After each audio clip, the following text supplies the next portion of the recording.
And that's why you shouldn't have been so excited about alien sex, Turmeric said, making Thaddeus cry and wince as he imagined what had happened to the poor astronaut. If only she had told him how their mating worked. And sadly, it didn't, because even though she looked human, she wasn't. And even though his testicles contained viable sperm, she didn't have eggs. On that planet, which we'll avoid naming so you don't try to travel there one day and lose your genitals, the male's genitals are consumed by the female's, and its DNA is changed and melded with the mother's until their one and only offspring is born. It's unfortunate as they both lose their genitals in the process, but that's not unlike most human parenthoods. Their kind, however, are more than happy to sacrifice and continue on populating the planet. Also because sex for them isn't even fun, nor does it feel good, so there's that.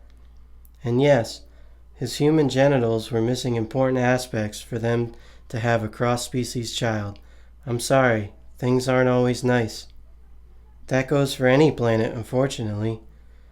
Turmeric also explained all this to Thad, as he had the same kind of questions you did. I may never have a sexual fantasy about aliens again, Thaddeus sighed. You had before? Checks out, Turmeric quipped, continuing with, there are some aliens that can make you fantasize about them, though, so good luck if we encounter them. Anyways, what are some other science fiction stereotypes we can debunk on this flight of ours to save the Earth? Oh, I know. This story is actually known by some people on Earth, but it was classified for the sake of saving everyone's ass. You see, the entire mission was a success at first. The coordinates were made, the launch was safe, everything went smoothly.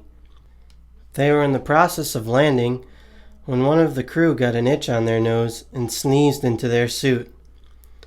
It was unfortunate because it was right as their hatch was opening, so he couldn't take off his helmet.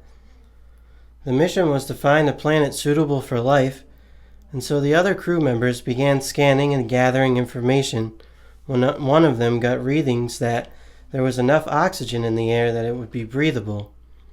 The fellow with boogers all over the inside of his helmet was more than happy to volunteer trying to breathe the air. He took off his helmet and was happy to be able to breathe. It was nice being free of the snot-faced vision he previously had. He bounced along until he realized he was literally bouncing. An undiscovered element on the planet was also part of the air, and it transformed his legs into fleshy springs. The bouncing was fun at first, until the transformation moved up his body and his arms also became springs. Even his thing was a spring. But human bodies, not being designed to be springs, soon he collapsed into a pile of disformed flesh both in his suit and spilling out of it.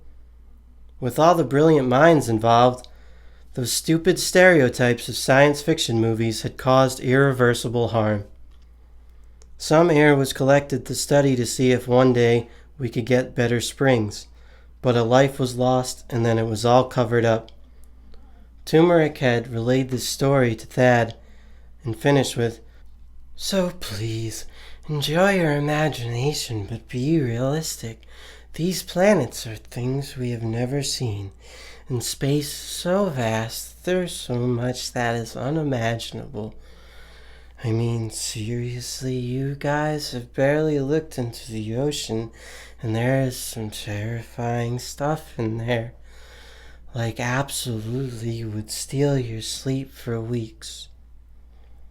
Thanks, Thaddeus started. I appreciate all that information. It's hard, you know. Even as scientists, we're brought up with all this culture that makes us think these things. So, when you were going into my body, I saw the rash, and it waved. Was that you? Nope. That was a universal transfer organism. Their entire lives are designed to help one organism meld with another, and then that's it. It's actually a wave goodbye, unfortunately, Turmeric informed. Well, that seems convenient, but dark, Thad returned. But isn't so much of life, Turmeric proposed, with what you would swear to be adorned with a smile, but Turmeric doesn't have a face. Thaddeus was starting to realize he was hungry. His body was tired from all the G-forces of the launch. He was glad to hear Turmeric's stories and appreciated all he learned, but he was hungry. He opened an MRE and wondered why Tabasco was always the hot sauce. Did they pay the military for exclusivity? He wished it was Tapatio, but he was just glad to be able to eat way out here in space. He sipped on water and was so glad he had taken bottled water. He wasn't really looking forward to seeing what his recycled urine tasted like. The tiredness got to him, and he became a little sad that it wasn't an official NASA mission. But then the food hit his stomach, and he was proud of himself for being able to do any of this. I'm glad you're proud, Turmeric inserted somewhat rudely.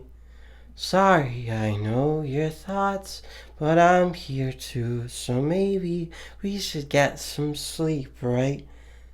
Our trajectory looks good, and I don't see anything dangerous nearby anytime soon. If you could see everything I can see, though, never mind. Just know that we're in a lot of organism space right now. Honestly, though, most of them seem happy we're going to find the moon. They miss its glow. And so they went to sleep.